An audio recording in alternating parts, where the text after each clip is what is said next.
Netflix's biggest animated hit is packed with hidden details that flew right over your head, from ancient Korean cultural references to sneaky adult jokes that only mature viewers caught. While kids were jamming to the catchy songs, adults were spotting layers of meaning that make this movie way more complex than it appears. Darby, the slightly spaced-out blue tiger, and Sussy the demon bird aren't random cute mascots. They're inspired by ancient Korean paintings called jodo, where tigers are traditionally drawn with silly, goofy expressions. That's why Darby looks perpetually confused and sometimes forgets basic tiger behavior like roaring. Sussy brings the spooky, majestic energy of mythological birds from these same artworks, nailing that "don't trust me, but check out how fabulous I look" vibe that makes him both adorable and slightly menacing.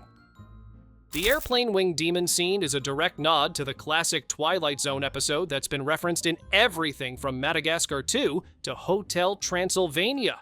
But Kpop Demon Hunters gives it a high-powered remake with neon lights and perfect choreography. The fans' hoodies feature designs that look suspiciously like the Powerpuff Girls, a not-so-subtle reference to New Jeans, who've already embraced this cute retro aesthetic in their own branding. Because whether you're slaying demons or slaying the stage, cartoon superhero outfits just hit different. Three girls forming an unbeatable team immediately brings to mind Charlie's Angels, but the movie pulls from multiple sources. You can spot influences from Winx Club, Totally Spies, and obviously, the Powerpuff Girls. The trio's tower even has a vibe similar to Avengers Tower, proving the creators did their homework on iconic team headquarters. Here's where things get interesting for older viewers. Abby Saja's shirtless scenes weren't just random fan service. When the Hunter X-girls first meet him after leaving Dr. Hand's office, you can clearly see Zoe's eyes turn into pixelated six-packs. The animators deliberately drew her reaction in a way that only adults would catch the true meaning. During the bathhouse scene, Mira goes from totally focused on their mission to having eyes that pop like kernels in a hot pan when Abby shows up shirtless. The mission gets completely abandoned because, well, abs happened. The Saja Boys song Soda Pop might sound like an innocent dance track to kids, but adults who pay attention to the lyrics notice some seriously suspicious messages. Between the colorful music video and synchronized dance moves, there are parts that sound like demons wanting to take people's lives. Kids heard bubbles and parties. Adults heard what sounded like a Pepsi commercial teaming up with a horror movie. The catchy rhythm wins in the end because it's impossible not to hum along, demons included. The movie includes sharp commentary about obsessive fans that completely flew over younger viewers' heads. When the girls go to Dr. Han's office, they have to go completely undercover in plain clothes, like they're on a secret mission. One slip up, and an obsessive fan could discover their real identities. These aren't fans who just want to admire their idols. They want to live their lives, invade their personal space, and cross every boundary. The movie uses this exaggeration to highlight the darker side of fame that kids simply don't understand. The Hunter/X-girl's relationship with food was intentionally exaggerated as commentary on the extremely restrictive diets many real K-pop female idols follow. While real idols count every calorie, the movie girls are practically encouraged to eat everything in sight, a lighthearted protest against impossible beauty standards. But then came the infamous sushi roll moment. Rumi grabbed the sushi roll, popped the whole thing in her mouth, and chewed in a way that didn't exactly look like it was about cuisine. The timing, her expression, and camera angle gave the scene a tone that only adults picked up on. The result? It went viral as a worldwide meme.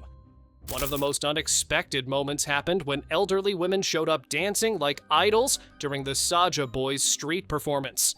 These weren't sweet little old ladies doing light dance moves. They were performing full music video choreography with the energy of someone who just downed 3 energy drinks. In Asian culture, there's strong emphasis on each age group having its social role. Seeing older women dressed and dancing like idols was deliberate cultural shock aimed at Western audiences, where it's common to see older people wanting to stay in spaces dominated by younger generations. The scene that drove this home most was in the auditorium when those same ladies asked for autographed photos of Abby's six-pack without any embarrassment. During the leather outfit slide scene, the sound effect was so irritating that only kids found it funny. Adults watching knew that noise wasn't just comedy. It was the kind of sound that deserved an award for most annoying audio of the year. This scene was actually sharp social commentary about how far people will go to entertain fans and get attention. Beneath the laughter was a critique of degrading behavior that some shows encourage. Before we continue exploring these hidden details, hit that subscribe button, or you might end up getting arrested. Zoe's insecurity stems from growing up between two cultures, South Korea through her mother and the United States through her father. This identity crisis is symbolically shown in Shine, where she's literally pulled between both worlds. Her need to please everyone becomes a core weakness that Guima later exploits to convince her to side with the Saja boys. For kids, this seemed like a simple plot twist. For adults paying attention, it was commentary on identity, belonging, and the consequences of living between cultures. When Rumi visits Dr. Han's office, there's a photo on his wall showing him with the hunter/ex-girls, even though this was their first visit. Seconds later, the picture falls and reveals it was completely fake. Besides being a fraud, he's also terrible at digital manipulation. He offers Rumi miracle voice tonics that turn out to be overpriced grape juice. Dr. Han represents people who live off taking advantage of others, using the twisted logic that, since people scam me, I'll scam them too. In Dr. Han's office, there's a painting on the wall that looks suspiciously like the Saja boys in human form.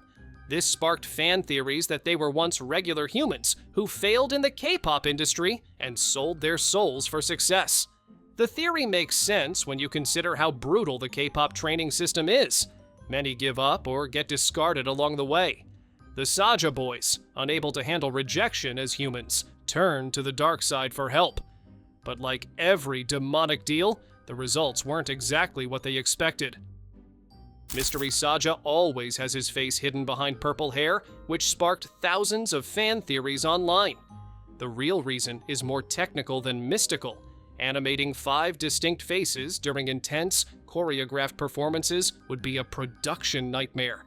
Rather than risk mistakes and blow the budget, they decided to hide his face during all performances. However, the mystery element proved so effective that fans are still debating what he looks like. When Rumi unleashes her ancient vocal power, the animation suddenly shifts into something straight out of Demon Slayer. Sharp lines, flowing energy effects, and floating characters appear as if every note is a secret technique passed down through generations. This wasn't just visual showing off. It was a tribute to battle anime and proof that Rumi's power transcended normal musical ability into something borderline divine.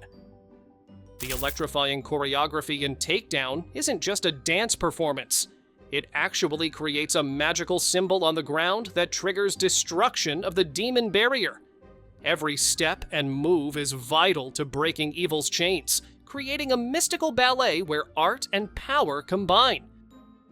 Mira's curved spear was inspired by weapons from Korea's Joseon dynasty, connecting modern K-pop aesthetics with authentic historical elements.